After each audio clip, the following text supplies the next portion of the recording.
Hello everyone, ভাবছো তো এত সেজেগুজে কোথায় যাচ্ছি? ওই যে আগের ভিডিওতে বলেছিলাম যে বাড়ির সামনে হচ্ছে সরস্বতী পুজো উপলক্ষে অনুষ্ঠান, তো সেখানেই যাচ্ছি।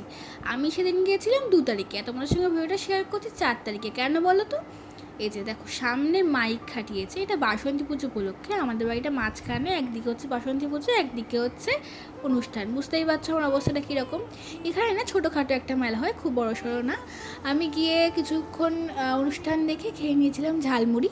আর এখানে না নাচ করছিল ওই যে মধুছন্দা নৃত্য গোষ্ঠী, তোমরা অনেকেই এটার সাথে পরিচিত বা অনেকেই নও। এই যে নাচটা দেখছো, এটা না একটা থিমের উপরে ছিল। তোমরা অনেকেই জানো একটা বিশ্ববিদ্যালয়ে ইঞ্জিনিয়ারিং পড়ার একটা ছাত্র র্যাগিং করে মেরে দেওয়া হয়েছিল। তো কোন বিশ্ববিদ্যালয় সেটা তোমরা অনেকেই জানো, আমিও জানি, বাট বলবো না নামটা আমি এখানে। তো সেটার উপরেই ছিল এই নাচটা, খুব সুন্দর হয়েছিল। পুরো ভিডিওটা তো শেয়ার করতে পারলাম না, অল্প অল্প ক্লিপস নিয়ে শেয়ার করেছি। কেমন হয়েছে জানিও। আজকের মতো টাটা।